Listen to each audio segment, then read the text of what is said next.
Inés Fernando Vega López es ingeniero en sistemas computacionales por el Instituto Tecnológico y de Estudios Superiores de Monterrey, graduado con mención de excelencia, maestro en ciencias y doctor en ciencias de la computación por la Universidad de Arizona, profesor investigador de tiempo completo titular C en la Facultad de Informática de la Universidad Autónoma de Sinaloa y actualmente comisionado al Parque de Innovación Tecnológica. Fundador y coordinador de los programas de maestría y doctorado en Ciencias de la Información y responsable de su acreditación como posgrados de excelencia registrados en el Programa Nacional de Posgrados de Calidad de CONACYT. Profesor con reconocimiento de la Secretaría de Educación Pública, investigador nacional por el Consejo Nacional de Ciencia y Tecnología e investigador estatal por el INAPI. Es investigador responsable de proyectos con financiamiento federal, estatal e institucional. Actualmente se encuentra a cargo del Laboratorio de Ciencia e Ingeniería de Datos del Parque de Innovación Tecnológica de la UAS y es responsable de la Unidad de Bioinformática del Laboratorio Nacional de Investigación en Inocuidad Alimenticia. La ciencia siempre es un camino altamente satisfactorio. Espero que lo que los motive sea su curiosidad. Hacer una carrera científica les va a permitir estar trabajando en nuevos problemas todos los días, de manera que jamás se van a aburrir. Miembro de diversas asociaciones científicas y tecnológicas como la Asociación Internacional de Maquinaria de Cómputo y el Instituto de Ingenieros Eléctricos y Electrónicos.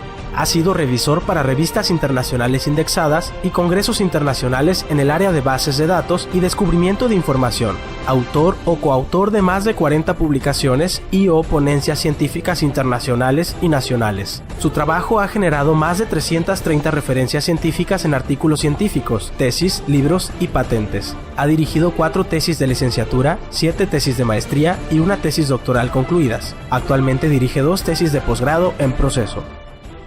Desde el Parque de Innovación Tecnológica, con su conferencia titulada Ciencia de Datos en la Universidad Autónoma de Sinaloa, queda con ustedes el Dr. Inés Fernando Vega López.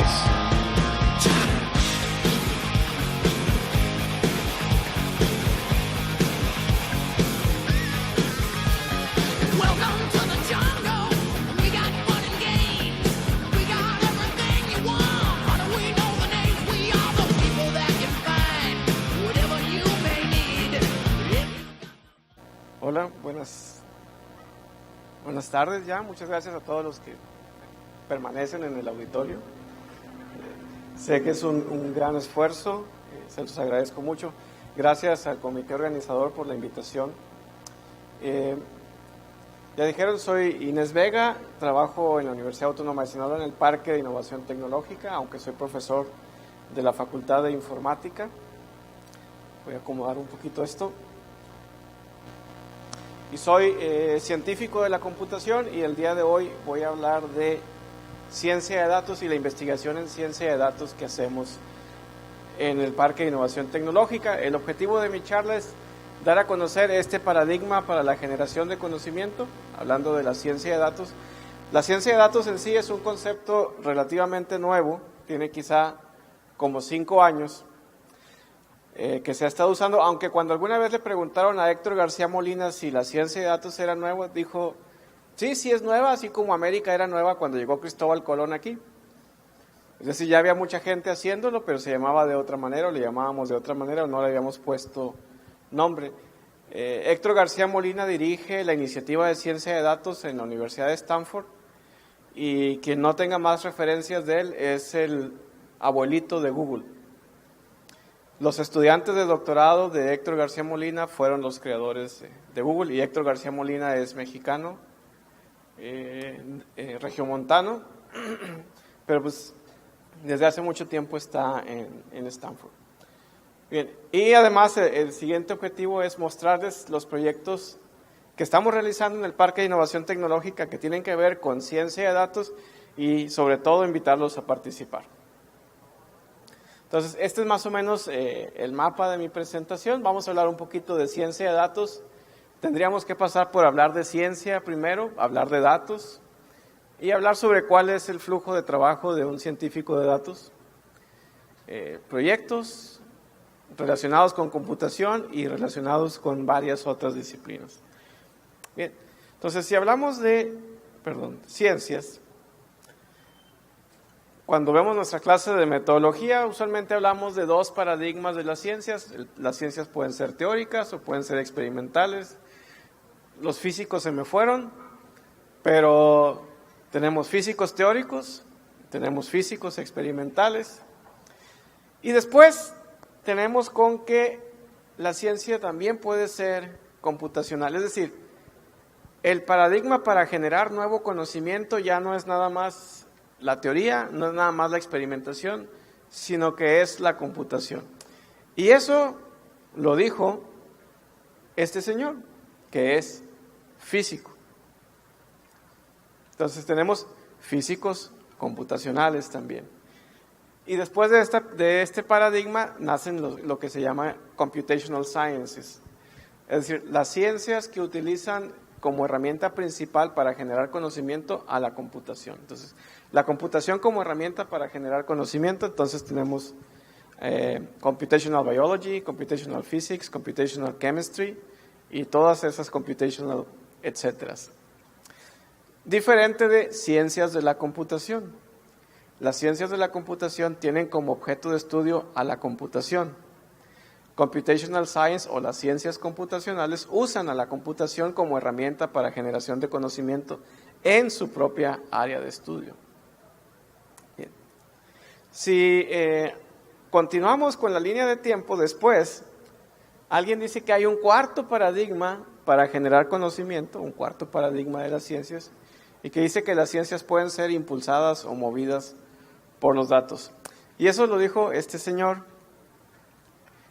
Parece portada de los Bee Gees, ¿verdad? Él es Jim Gray y ganó el premio Turing. Él es Jim Gray. Los dos son Jim Gray. Esa es la foto oficial. Ganó el premio Turing en 1998. ¿Alguno de ustedes está familiarizado con el premio Turing? ¿Alguno de ustedes vio la película de Alan Turing? 1, 2, 3, 4, 5. Muy bien. No me acuerdo cómo se llamó la película, si era Enigma. Código Enigma. Muy bien. Enigma es la máquina que él construyó. Que a los que nos dieron historia de la computación hace 20 años, la máquina de Enigma o Colossus no aparecía en los libros de texto porque estaba clasificado, ¿no? Pero fue la primera computadora funcional y se utilizó como una máquina de guerra para ganar la guerra. Bien, entonces Alan Turing fue el señor que dijo que la computación era una ciencia. Puso los fundamentos teóricos para decir, es una ciencia y es una ciencia teórica, por cierto. Y ese premio se lo dieron al señor Jim Gray en 1998, que por cierto tuve la fortuna de conocerlo durante su premiación de Turing. Yo no sabía qué significaba que le dieran ese premio a ese señor, pero ahí estaba yo. Eso fue en 1999 en una conferencia de la ACM que se llama SIGMOD, que es Special Interest Group in Management of Data.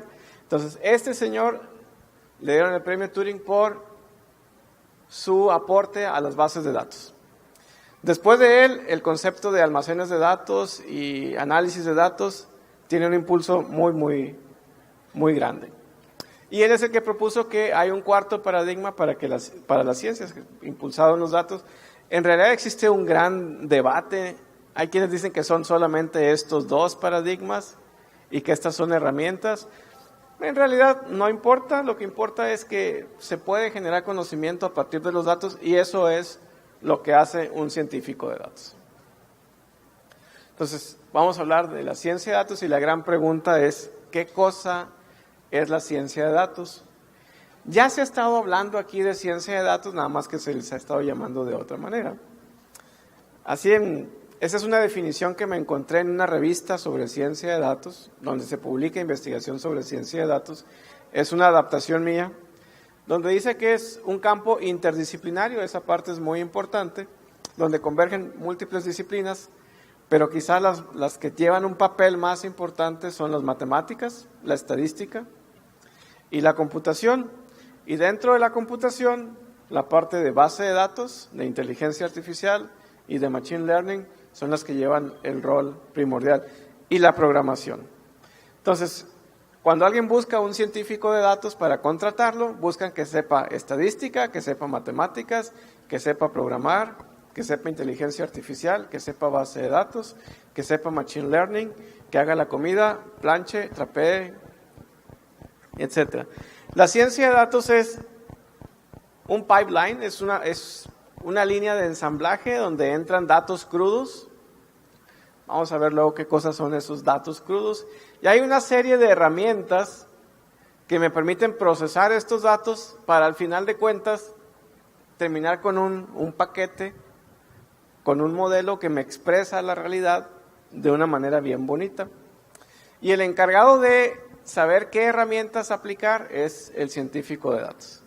Entonces, el científico de datos es alguien que sabe más estadística que un ingeniero de software y alguien que sabe más desarrollo de software que un licenciado en estadística. Entonces, es como un unicornio, pues. Entonces, no existe. Lo que tenemos son, por lo que les dije, no quieren que sepa todo eso y que cante y chifle al mismo tiempo. Entonces, usualmente lo que las empresas tienen son equipos de científicos de datos que se complementan entre sí. Tienen buenos matemáticos, buenos programadores, buenos gentes de bases de datos, etc. El científico de datos es alguien más o menos así. Es una persona que puede interactuar y entender a la gente de base de datos, a la gente de machine learning, a la gente de estadística, no están, pero estadísticos, pero que además tienen a un experto de un lado para determinar que lo que estamos haciendo está bien. Entonces, el científico de datos lo que hace es analizar grandes volúmenes de datos y tratar de generar un modelo que explique el comportamiento de esos datos. Pero si está analizando datos médicos, pues alguien que sabe programación no va a saber qué significa eso. Necesita a un médico a un lado de él para que le explique. Si está analizando datos genómicos, pues necesita a un biólogo molecular a un lado para que le explique qué está pasando ahí. Si está analizando datos de agricultura, a lo mejor estamos utilizando sensores en una plantación, entonces necesitamos un ingeniero agrónomo por un lado. Por eso decimos que es un área interdisciplinaria. Las aplicaciones típicas de algo nos contaba aquí Efraín, el doctor Efraín, que él había trabajado en esta parte. Entonces, voy a generar un modelo matemático que cuando me llega una solicitud de crédito, yo le pueda asignar una calificación y luego establezco un límite y digo, si se sacó más de esto, le doy el crédito y si se sacó menos que esto, no le doy el crédito. Eso se le llama credit scoring. Y es una tarea que los científicos de datos hacen. El cálculo del enganche, este es importante. No les voy a decir qué tienda la usa, pero mejora tu vida. Y cuando uno llega y compra, la cantidad de enganche que le piden no es la misma para todos. A una persona le pueden pedir el 5%, a otra persona le pueden pedir el 10%, a otra persona le pueden pedir el 20%, dependiendo de qué tan buen cliente es ese cliente que está comprando. Si es buen cliente, si sé que me va a pagar, pues le puedo pedir poquito enganche para que se lleve más cosas. Y si es un mal cliente, pues le pido más enganche con dos motivos, ¿no? Que se lleve menos cosas y que si me queda debiendo, que me quede debiendo menos dinero. Entonces, ahí hay que jugar con eso, ¿no? ¿Cuál es el costo-beneficio? Determinar si alguien va a caer en cuenta perdida o en cartera perdida, es decir, tengo un cliente que me dejó de pagar y la pregunta es, ¿me dejó de pagar porque ahorita le está yendo mal o me dejó de pagar porque ya no me quiere pagar? Entonces, si ya no me quiere pagar, pues ¿qué hago con ese cliente? Y si sí me quiere pagar, pues ¿qué hago con ese cliente? Entonces hay que tomar decisiones sobre qué voy a hacer en función de esto. Entonces, el científico de datos lo que hace es estudiar los datos que tiene la empresa para determinar y generar un modelo matemático que me permita tomar decisiones sobre qué hago. Detección de fraudes es otro, etc. No me voy a explicarlos a gran detalle todos esos, pero esa es la idea. Bien. Hablemos ahora de los datos que son el objeto de estudio del científico de datos.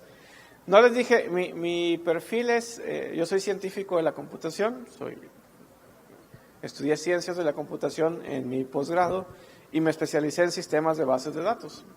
Eso no quiere decir que yo sepa utilizar SQL, no, más bien sé construir sistemas gestores de bases de datos, sé cómo manipular datos de manera eficiente.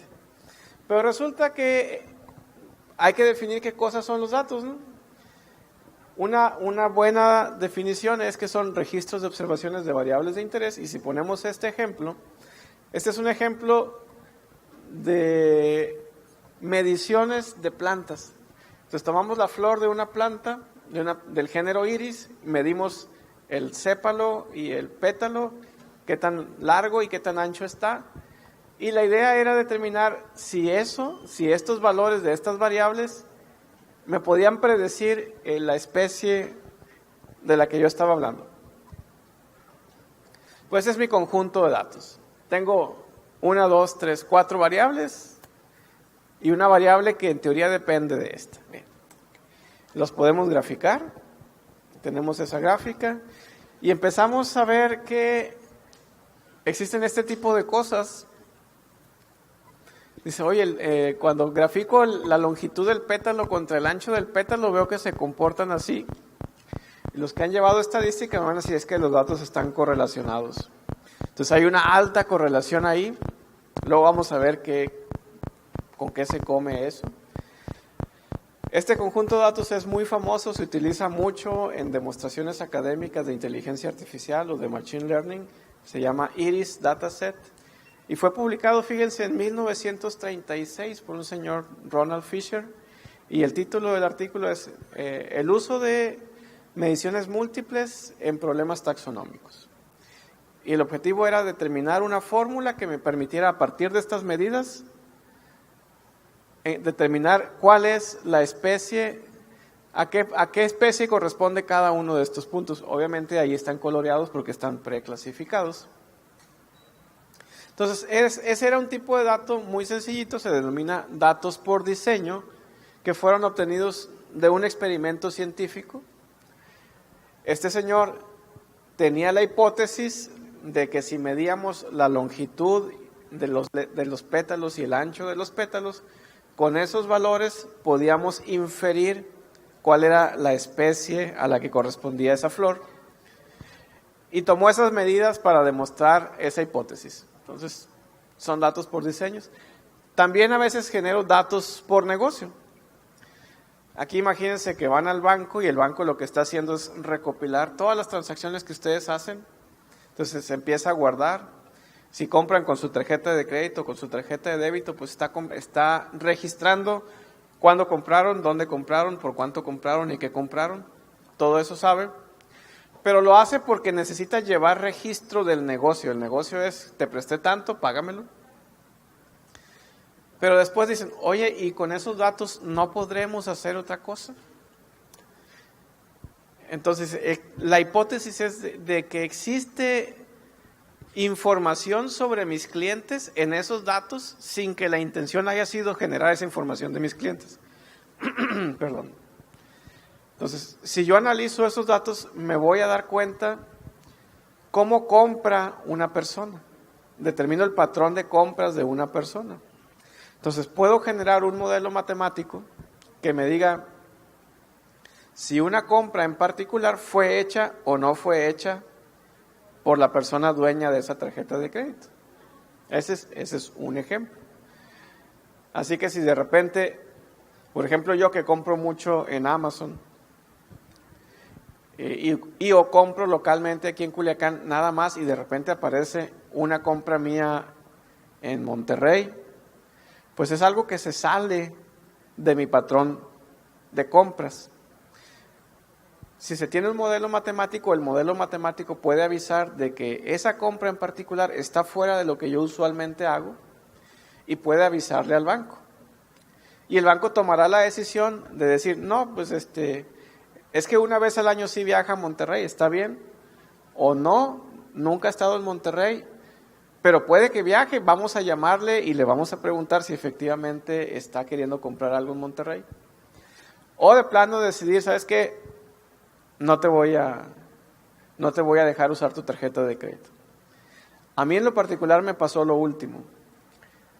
Resulta que cuando yo estaba estudiando vivía en Tucson, Arizona, y usaba mi tarjeta de crédito allá, y luego venía a visitar mi familia acá en Culiacán, y quise usar mi tarjeta de crédito de allá aquí, y dice, oye, pues es que nunca has comprado allá, entonces no te voy a dejar porque seguramente te la robaron o te la clonaron, etcétera.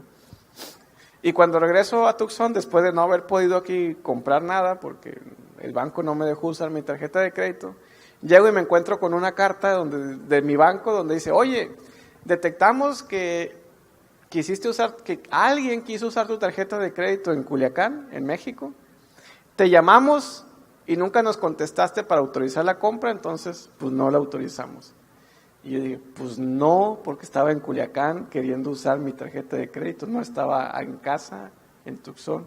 Entonces la acción que tomó el banco me protegió de que un fraude en teoría, pero no era un fraude, era un uso que yo le estaba dando a mi tarjeta, fuera de mi patrón habitual de compra. Se detectó como un patrón habitual y eso lo podemos generar con un modelo matemático. Esos modelos matemáticos lo generan los científicos de datos. Bien. Tenemos lo que ya llamo aquí datos no escalares. Entonces, aquí lo que estoy platicando es cómo han evolucionado los datos. Primero hacíamos un diseño de experimentos. Luego empezamos a recopilar datos para una cosa y los utilizamos para otra cosa. Y luego tengo datos no escalares, como secuencias que pueden ser categóricas, el DNA. ¿Por qué digo que son no escalares? Ustedes saben que el DNA es una secuencia de A, C, G, T, un montón de esos. Entonces, si yo tomo un solo valor, digamos que yo tomo una sola A, esa sola A no me dice nada sobre la secuencia genética. Todas las secuencias genéticas van a tener A's, y todas van a tener C's, y todas van a tener G's, y todas van a tener T's. Entonces, una sola pieza del dato no me sirve para nada. Lo que me sirve para generar información es la secuencia completa. Ahí estamos hablando de datos no escalares. Tenemos secuencias numéricas, por ejemplo, cuando hablamos de señales, en este caso es un electrocardiograma, que usualmente vemos esto, pero en realidad lo que hay son un montón de valores, eso es lo que yo tengo. Pero también tengo imágenes, tengo documentos y bibliotecas. Todo esos son datos. Tengo redes sociales y web, de nuevo, y todo eso son datos. Entonces, el concepto que tenemos de dato ha ido evolucionando de hace quizá 40 años, hace 20,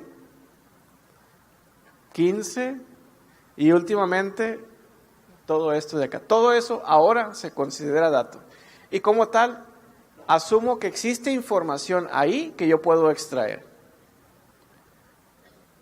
Entonces, el científico de datos lo que hace es trabajar con esos datos para extraer información y lo primero que tiene que hacer es pues, limpiarlos. Imagínense que, les decía, la ciencia de datos es como una línea de producción donde entran datos de un lado y salen modelos matemáticos que me explican el comportamiento de algo del otro lado. Los datos son la materia prima. Imagínense que no los limpio. Imagínense que entra basura en esa línea de producción. ¿Qué sale al final? Basura, ¿verdad? Los gringos le dicen garbage in, garbage out. Entonces, hay que limpiar. Entonces, supongan que el dato de entrada son tuitazos. Quiero estudiar los tweets. Y imagínense que alguien diga, oye, qué bien. La frase qué bien, ¿de cuántas formas la han visto escrita? La convencional con Q, U, E y luego bien. Pero luego también con la K y la E, la Q con apóstrofe, etcétera, etcétera, etcétera. Entonces, si una computadora revisa eso, en realidad son strings diferentes, pero significan lo mismo. Entonces hay que limpiar y transformar los datos para que las cosas que son lo mismo signifiquen lo mismo. Si estamos analizando imágenes, a lo mejor yo tengo una imagen que es muy borrosa. Bueno, pues si es muy borrosa, no puedo hacer lo que hacen las películas, que le hacen clic a la computadora y automáticamente se pone en foco otra vez, ¿no? No, eso no se puede hacer. O que está muy lejos y le hacen clic y se hace zoom, zoom, zoom, zoom, así, tampoco. Entonces hay que tomar una decisión. Ese es un dato que es basura, no tiene información, no me sirve, hay que eliminarlo. Transformación, caracterización. Por ejemplo, si vamos a trabajar con imágenes o con electrocardiogramas, como en este caso, tengo un electrocardiograma, pero mis modelos matemáticos trabajan sobre vectores de variables, entonces yo tengo que de alguna manera transformar este electrocardiograma en esto de acá. A ese proceso se le llama caracterización. La doctora Yadira habló sobre ese proceso de caracterización en su charla inicial, y eso es algo que los científicos de datos tienen que hacer. Con imágenes también lo hacemos. En este caso yo tomo una imagen de una planta, de la hoja de una planta, analizo su banda en el color verde y su banda en el color amarillo, y eso me va a generar información. En este caso lo que me interesaba conocer era qué forma toman las manchas verdes y qué forma toman las manchas amarillas de una hoja, porque eso me daba información, luego les voy a decir qué. Pero a ese proceso de convertir un dato que no entienden los modelos estadísticos en datos que sí entienden los modelos estadísticos, se le denomina caracterización. Luego viene un proceso de selección de variables. Cuando les mostré la primera gráfica de los datos de iris, había datos que estaban altamente correlacionados. Eso significa que tengo dos variables que significan lo mismo, o que una depende de la otra. Entonces, no necesito utilizar las dos en un modelo, con que utilice una de ellas es suficiente. Habrá variables más importantes que otras, entonces me quedo con las más importantes. Existen técnicas para determinar qué variables son más importantes que otras. Puedo medir la entropía, puedo medir el peso de la evidencia, puedo medir el information value. Hay muchas herramientas estadísticas que me permiten determinar qué variables son importantes o no. Y finalmente llego a la parte divertida, a la parte de modelado. Aquí es donde aplico las técnicas de inteligencia artificial que la doctora Yadira y el doctor Efraín estuvieron hablando al principio. Entonces quiero generar un modelo utilizando a lo mejor redes neuronales, que estas parecen ser las favoritas de todo mundo, pero también puedo utilizar árboles de decisión o regresión logística o support vector machines, y hay una lista larga de estas, pero esas digamos que son las herramientas más comúnmente utilizadas. Curiosamente la más sencilla es esta y es la que más se utiliza en los negocios, una regresión logística lineal. No es otra cosa más que una línea recta, glorificada.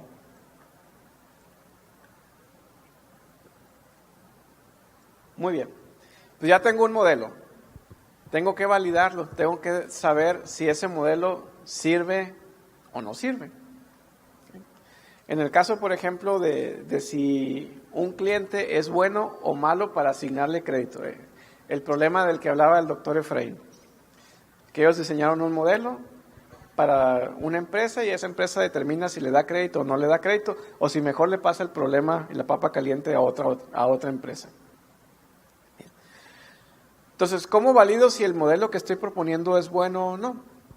Pues lo que hago es que tomo un conjunto de datos inicial. Recordarán en el caso del doctor Efraín, lo pasaban por un experto que había trabajado en un banco y él decía, a este sí, a este no, a este sí, a este no. Entonces ya tengo un conjunto de solicitudes de crédito que están calificadas, aprobadas o rechazadas. Puedo tomar ese conjunto de datos e inferir el modelo matemático aplicando técnicas de inteligencia artificial para que ese modelo matemático me califique en sí le doy crédito o no le doy crédito. Pero lo que hago es que ese conjunto de datos que ya calificó este experto que había trabajado en el banco, lo parto en dos. A una de esas partes le llamo datos de entrenamiento y a la otra le llamo datos de validación. Los datos de entrenamiento son los que utilizo y les aplico técnicas de inteligencia artificial para obtener el modelo. Y luego le digo, oye, toma uno de allá del conjunto de datos de validación, méteselo al modelo y fíjate qué contesta el modelo. No, pues que contestó que sí. ¿Y qué decía el experto de ese dato? Dijo que sí. Ah, bueno, eso está bien. Toma otro, ¿y qué dijo? Dijo que no. ¿Y el experto qué había dicho? Que no. Ah, ok, está bien. Entonces, puedo cuantificar cuántos errores tengo con respecto al experto, y esa es la precisión del modelo. Esa es la validación. Pues de manera natural va a haber modelos que no dan la precisión que me piden. Supongamos que el modelo dice, ¿sabes qué? Le atino el 50% de las veces. No, pues mejor echo un volado, ¿no? Me sale más barato. Exactamente la misma. Entonces, si es así, pues volvemos a empezar. Nos regresamos, vemos qué otras variables podemos utilizar, o a lo mejor vemos otro modelo, generamos otras variables, etc. Una vez que ya quedó, hay que comunicar los resultados. Ahí en el Parque de Innovación Tecnológica estuvimos trabajando con la empresa que mejora tu vida en esta parte de ciencia de datos. Y un gran problema que teníamos era el siguiente. Supongan que utilizamos el mejor modelo que la inteligencia artificial me puede dar, vamos a decir que son redes neuronales. Y yo construí una red neuronal que tenía 1.000.000 de nodos, pero que nunca se equivocaba, es decir, al cliente bueno le decía que era bueno y al cliente malo le decía que era malo. Bueno, ok, entonces explícaselo a San Agustín. Entonces ahí vamos con San Agustín, ese es un nombre hipotético del dueño de la empresa. Y me dice, oye, explícame qué está pasando.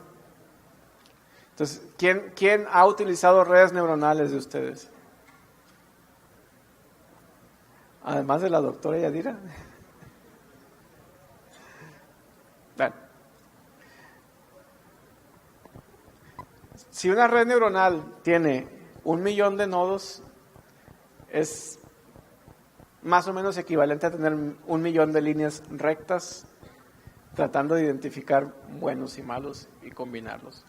Es muy complejo, entonces no se le puede explicar, o no es fácil de explicar, menos si a la persona a la que se la queremos explicar no sabe nada de inteligencia artificial. Entonces se vuelve muy complicado. Entonces comunicar los resultados es muy importante. Necesitamos a alguien muy bueno para platicar, para que entienda qué es lo que está haciendo el modelo, para que el dueño de la empresa, en este caso, entienda y diga, ah, ok, vamos a llevarlo a la práctica. Porque si yo no lo entiendo, no lo puedo llevar a la práctica. Y luego está la parte de llevarlo a la práctica. Entonces, la parte de llevarlo a la práctica es lo siguiente. Entonces, estaba platicando ayer con el doctor Efraín y él me decía que él genera sus modelos de inteligencia artificial en el lenguaje Python. También se pueden generar en herramientas estadísticas, una de ellas es R, esa es la que comúnmente se utiliza en la comunidad científica porque es gratis. Pero hay otras comerciales que, por ejemplo, vende IBM, que es SPSS.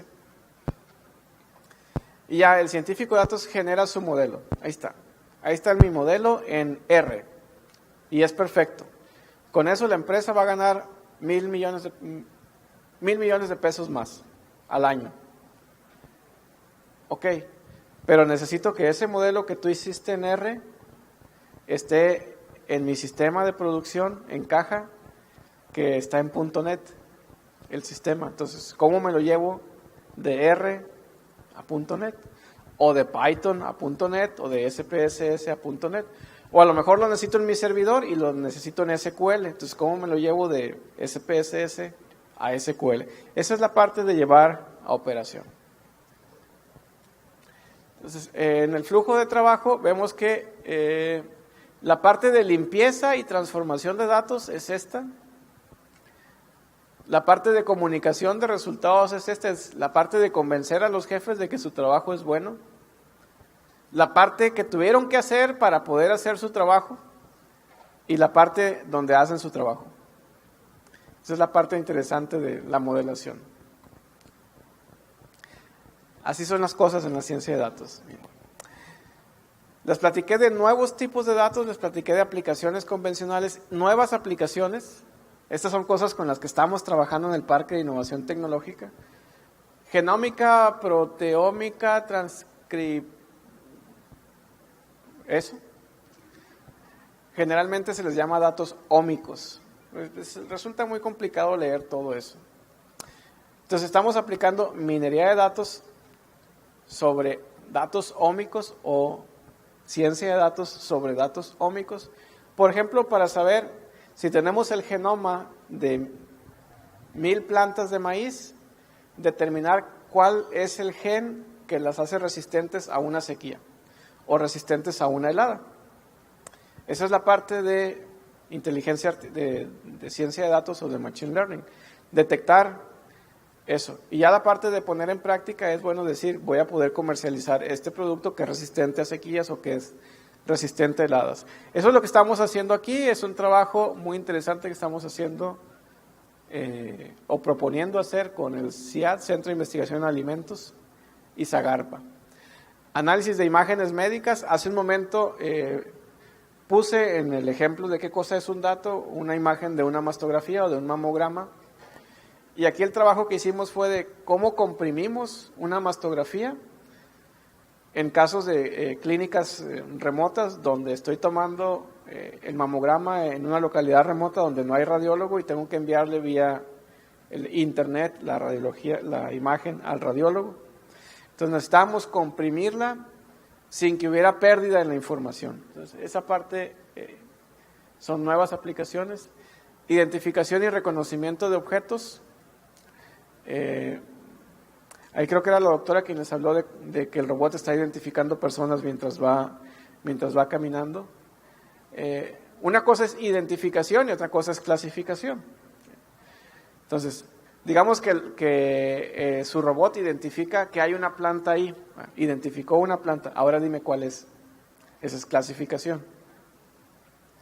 Y análisis de sentimientos. Supongamos que estamos analizando Twitter y en base a lo que se dice en Twitter, dime si Gran Bretaña va a votar Brexit, sí o no, o dime quién va a ganar las elecciones en Estados Unidos. Y eso es algo que la evidencia apunta a que lo hicieron los rusos. Empezaron ya a inyectar mensajes en Facebook y en Twitter para cambiar el sentido de las votaciones tanto en el Brexit como en las elecciones en Estados Unidos. Y entonces digo que hay unas aplicaciones de alto impacto donde la ciencia de datos tiene que aprender a identificar noticias falsas para protegernos de ese tipo de ataques. Entonces yo digo, aquí la ciencia de datos va a la guerra. Finalmente son ataques a la integridad de una nación. Déjenme hablarles ahora de los proyectos que trabajamos. Existen estos 3 retos a los que yo he tenido que enfrentar trabajando en ciencia de datos. Primero es la visualización de los datos. Entonces, imagínense que tengo el genoma de una bacteria. Una bacteria de Salmonella tiene 5 millones de pares de bases. Entonces, ¿cómo visualizo eso? O imagínense que quiero poner en una gráfica de puntos, así como puse los puntos de iris, los quiero poner para los clientes que están solicitando crédito. Entonces, ¿cómo grafico una solicitud de crédito que tiene 50 variables? En teoría son 50 dimensiones. Entonces, ¿cómo pongo eso de manera visual para comunicar y entender qué está pasando? Esa es una. La otra es el almacenamiento. Supongamos que tenemos 40 terabytes o 40 petabytes de datos. ¿Cómo los almaceno eficientemente? No es nada más cómo los almaceno, ese es un problema que está resuelto. ¿Cómo los almaceno para que su análisis sea lo más eficiente posible? ¿Y cómo llevo a operación lo más rápido posible un nuevo modelo? Estos dos son temas que hemos estado investigando ahí en el Parque de Innovación. Los proyectos los divido yo en proyectos que son de injerencia computacional o que son interdisciplinares. Vamos a empezar con los de computación. Primero la parte de almacenamiento. Entonces, ¿cómo almaceno señales? Ya les dijimos, son electrocardiogramas. Tengo todos estos valores y la gran pregunta es, ¿cuál es la mejor manera de almacenar electrocardiogramas para hacer análisis con ellos? Este es un problema que nace de una colaboración con el Instituto Nacional de Cardiología. Hace 10 años tuvimos una reunión y me dijeron, oye, queremos hacer minería de datos Antes se llamaba minería de datos, ¿no? Queremos hacer minería de datos con electrocardiogramas. Muy bien. ¿Y cuál es el problema? Uno, ¿cómo los almacenamos? Y otro, pues no encuentro ninguna herramienta que me pueda procesar todos los electrocardiogramas que estamos generando. La forma en la que los almacenaban es, le hacen un electrocardiograma a un paciente y ese es un archivo de datos. Le vuelven a hacer otro electrocardiograma y ese es otro archivo de datos. Entonces, terminan teniendo, digamos, el sistema, el sector salud atiende a 20 millones de pacientes, pues 20 millones de archivos con los electrocardiogramas de todos los pacientes. Entonces, ¿cómo manipulo todo esto para que no se me pierda ningún expediente, que no se me pierda ningún electrocardiograma, que no haya una persona que me vaya a borrar un electrocardiograma, etcétera, etcétera? Entonces, lo que hicimos fue trabajar con los sistemas gestores de bases de datos. Quienes conozcan, que nos hayan escuchado hablar de SQL Server o MySQL o Postgres. Bueno, eso. ¿Qué tendríamos que hacer en un sistema gestor de base de datos para que un electrocardiograma sea un dato del sistema gestor y para que las operaciones que yo habitualmente hago sobre electrocardiogramas las pueda hacer desde el sistema gestor de base de datos? Este fue un trabajo que hicimos con uno de mis estudiantes doctorales. Logramos almacenar señales como datos nativos del sistema gestor de base de datos y procesarlas dentro del sistema gestor de base de datos. Y virtualmente no tenemos límites en la cantidad de datos que podemos almacenar y procesar. En su presentación de la mañana, la doctora Yadira mencionó el concepto de Big Data, donde tenemos grandes volúmenes de datos. Bueno, el concepto de grandes volúmenes de datos también va variando, ¿no? Yo hacía Big Data cuando estaba estudiando mi doctorado y eran 6 gigabytes. Eso era Big Data porque necesitaba 32 computadoras para almacenar 6 gigabytes de datos. Eso les va a dar una idea de cuándo fue eso. 6 gigabytes de datos en 32 computadoras, esa es la capacidad de almacenamiento. Hoy el consenso es más o menos 10 terabytes. De 10 terabytes en adelante ya le dices Big Data, si no, no. Bueno, con la tecnología que desarrollamos, mi estudiante desarrolló un modelo teórico que me permite utilizar los sistemas gestores de bases de datos para almacenar electrocardiogramas. Gracias a estos modelos podemos almacenar electrocardiogramas sin límites. O sea, 10 terabytes no es nada. Si mi disco es de 50 terabytes, puedo almacenar 50 terabytes. Si le puedo poner otra computadora con otros 50 terabytes, entonces ya tengo 100 terabytes. Si le puedo poner otra, entonces así puedo crecer hasta 2 a la 64 computadoras y 2 a la 64 de capacidad en cada una de ellas. Y ese, como decía el doctor Gerardo, es un numerote. No es tanto como 10 a la 500, pero 2 a la 64 sigue siendo bastante respetable. También estamos trabajando en el almacenamiento de genoma. Aquí es exactamente el mismo caso. Si yo mando secuenciar, tomo una muestra de una bacteria y la mando secuenciar y me entregan el archivo, lo que tengo es un archivo de datos. Si mando secuenciar 1000 bacterias, tengo 1000 archivos de datos. Y si quiero generar una base de datos de todas las bacterias que ocurren en Sinaloa, pues voy a tener miles y miles de archivos. Eso no es viable manejar con archivos, entonces estamos trabajando en sistemas de bases de datos para que mediante SQL poder manipular genomas. La parte de puesta en operación, les decía hace un momento, el científico de datos trabaja en su laboratorio, en su equipo de minería de datos, pero resulta que estábamos trabajando en un modelo para clasificar si una hoja de una planta de chile tenía virus o no tenía virus. Pues el modelo en el laboratorio no me sirve de gran cosa, o al agricultor no le sirve de gran cosa. Lo que el agricultor quiere hacer es poner ese modelo en un dron y volar el dron sobre su plantación y que ponga una geolocalización en cada uno de los puntos donde detecta que hay contaminación por virus. Entonces, para generar el modelo, mis estudiantes utilizan unas computadoras con doble procesador Xeon, con 256 gigabytes de RAM, etcétera. Pues eso no lo va a poder el dron, ¿verdad? Por más grandote que esté el dron, no lo va a poder. Entonces, la parte de puesta en operación es, ¿cómo tomo ese modelo que mis estudiantes generaron Yo en lo particular en mi laboratorio trabajo en R y estoy migrando a Python, pero digamos que ahorita es principalmente R. ¿Cómo paso ese modelo de R a un programa en C que la computadora que trae a bordo el dron lo pueda correr en tiempo real mientras está revisando lo que está viendo? Ahorita vamos a ver un video sobre eso. Pero también puede ser que lo quiera yo, que sea un modelo para ver si los clientes son buenos o malos y lo quiero en el servidor de la tienda y quiero acceder a él mediante SQL, o lo quiero en el punto de venta y el punto de venta lo programaron en Java, o lo quiero poner en un FPGA porque resulta que lo que tengo es un clasificador de tomates y la FPGA es la tarjeta que tiene la máquina que clasifica el tomate y ahí quiero poner el modelo de clasificación. Entonces, ¿cómo hago eso? Bueno, otro de mis estudiantes de doctorado lo que está haciendo es un compilador que toma el modelo de R y genera código en C o en Java o en SQL para ese mismo modelo. Entonces, si ustedes quieren poner ese modelo que generaron en una computadora sota en el laboratorio en un dron, bueno, sí, okay. Si lo quieren poner en un dron, lo pueden poner en un dron. La idea es que pueda compilar también para FPGAs. Ahorita ya está contemplando el uso de GPUs. GPUs, ¿quién ha utilizado GPUs o quién sabe qué es un GPU? ¿Alguien que juegue mucho videojuegos? Sí, usualmente, ok.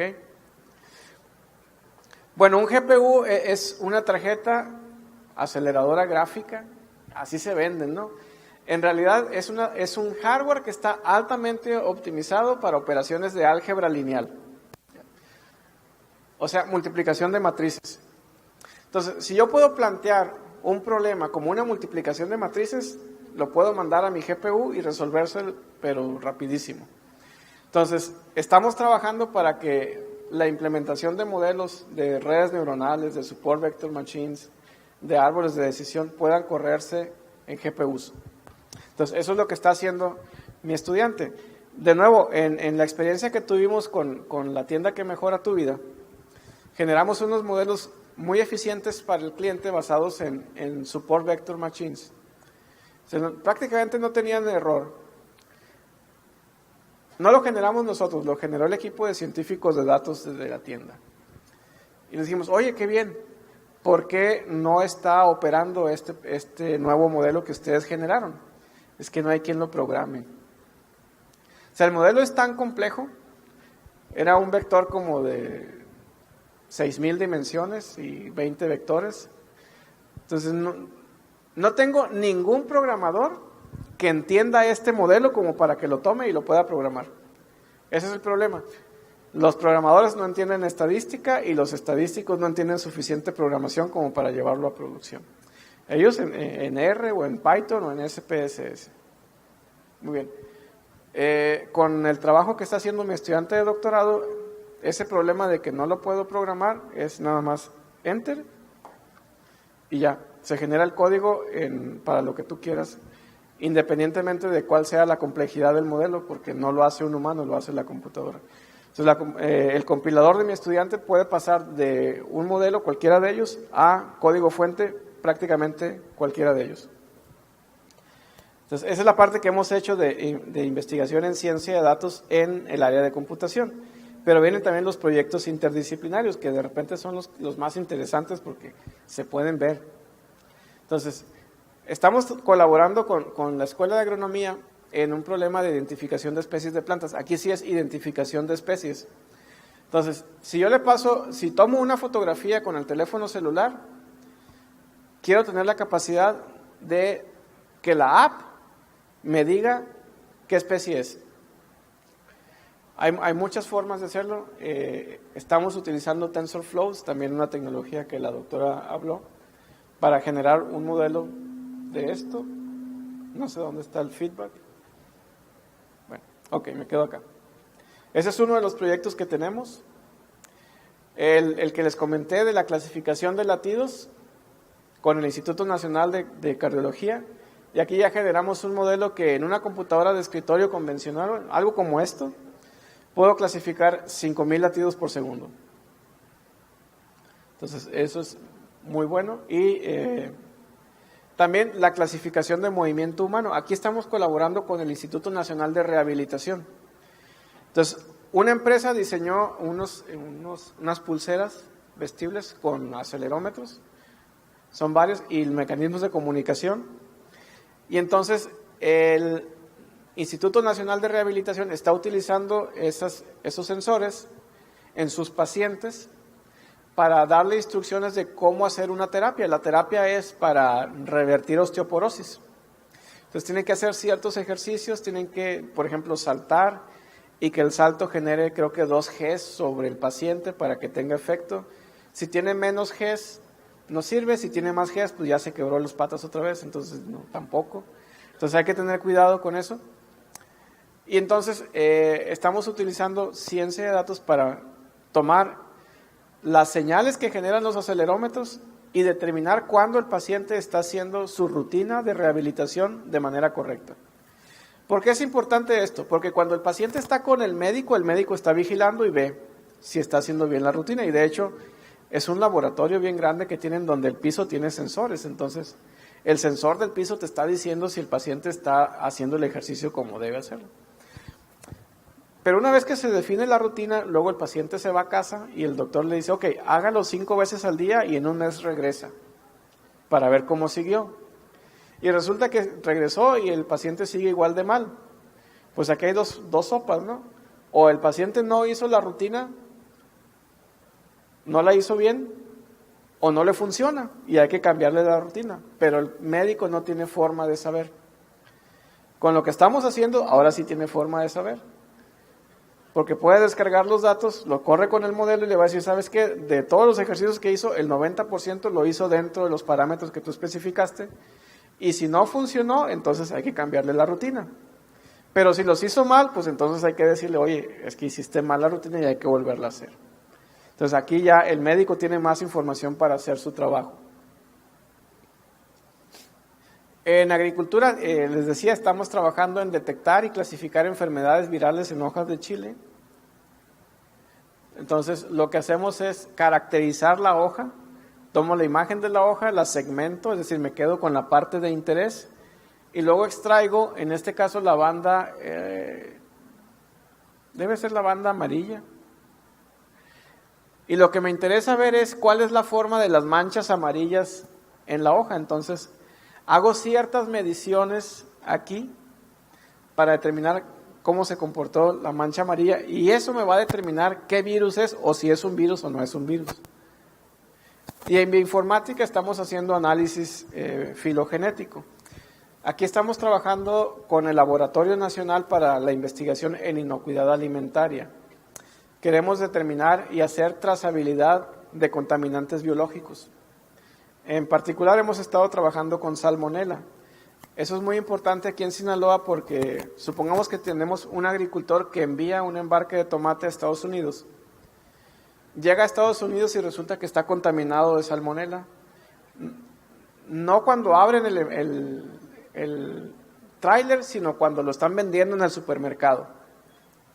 Entonces, la primera reacción del estadounidense va a ser echarle la culpa al agricultor mexicano, ¿no? El tomate que me vendiste venía contaminado, cuando en realidad hubo muchos puntos de posible contaminación. Pero ¿cómo demuestras esto?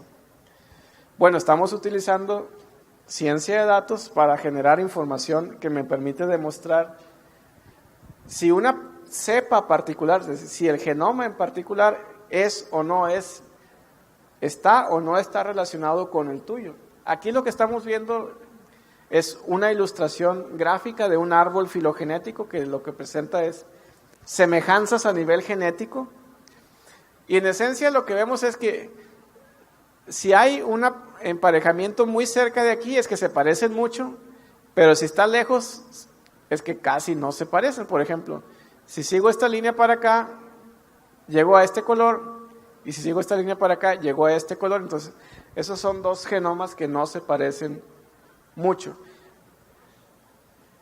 Esta gráfica la generó uno de nuestros estudiantes de maestría de un estudio que está haciendo para encontrar genes de virulencia en salmonela. Me parecen muy, muy interesantes.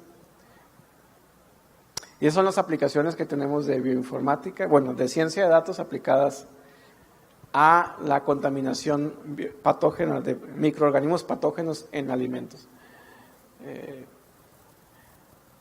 Entonces, voy a mostrarles ahora algunos videos, porque todos mis colegas mostraron videos, entonces no puedo no hacerlo yo. Estos son videos que hemos generado a partir de los proyectos que tenemos. Aquí, este es un resumen de un video del Parque de Innovación, está en el canal del Parque de Innovación Tecnológica, donde estamos utilizando TensorFlow para clasificar imágenes de plantas. Aquí me está diciendo cuál es el score, me dice 91% de que es esta. Y efectivamente es esa. Para este conjunto de datos, el modelo que generamos utilizando TensorFlow no cometió ningún error. Entonces, vamos a utilizar esta misma tecnología para generar un clasificador de especies nativas para Sinaloa. Ese es un problema muchísimo más complejo, pero bueno, hay que entrarle. Esta fue la prueba de concepto de que TensorFlow era una herramienta que nos podía resolver este problema. Ese es el resultado global del clasificador. Ahora, en la agricultura, este es un sobrevuelo de un dron sobre una plantación de chile. Lo que hicimos es que fue procesar cada uno de los frames con un algoritmo de inteligencia artificial que tiene el modelo para determinar si una planta está infectada o no está infectada de chile.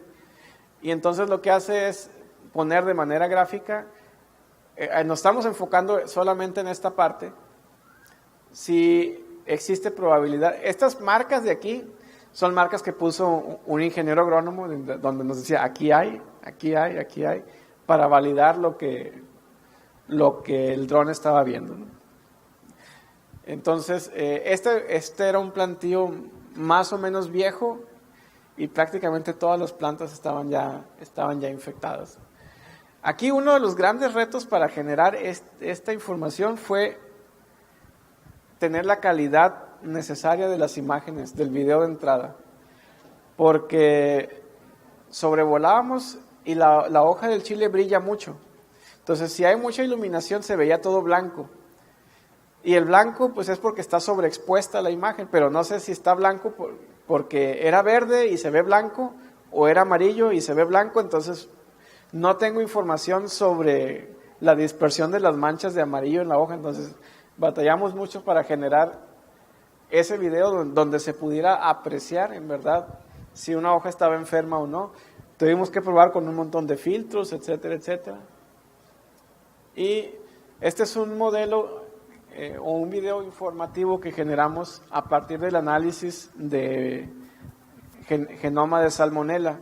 Y lo que estamos ilustrando es la migración o la dispersión de salmonela en el tiempo, en el municipio de Culiacán. Entonces, partimos de 1982 hasta 2009 y vimos cómo es que se iba apareciendo en diferentes puntos del municipio de Culiacán y Navolato conforme el tiempo avanzaba. Todo eso fue generado con análisis bioinformático, es decir, ciencia de datos aplicada a la biología. Sin embargo, la parte que estamos viendo, el video que estamos viendo, se generó a partir de los datos, es decir, las herramientas o el modelo me genera un montón de datos. Y la parte de visualización, pues sí tuvimos que recurrir a un experto para que nos lo pudiera poner de una forma fácil de entender. En particular, yo necesito agradecer aquí a Emigdio Urrea del Parque de Innovación Tecnológica por el gran trabajo que ha hecho ayudándonos a visualizar todos nuestros modelos de ciencia de datos y ponerlos de manera que se pueda compartir fácilmente los resultados. Es todo lo que tengo que decir el día de hoy. Espero sus preguntas.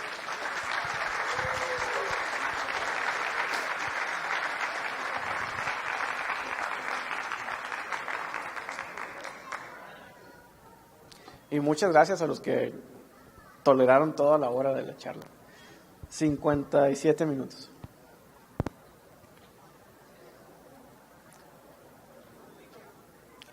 Doctora.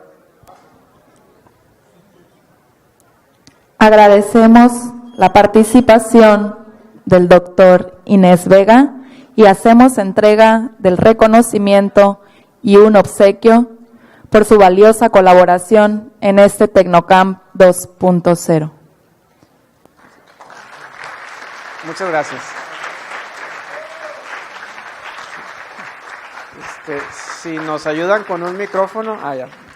Gracias.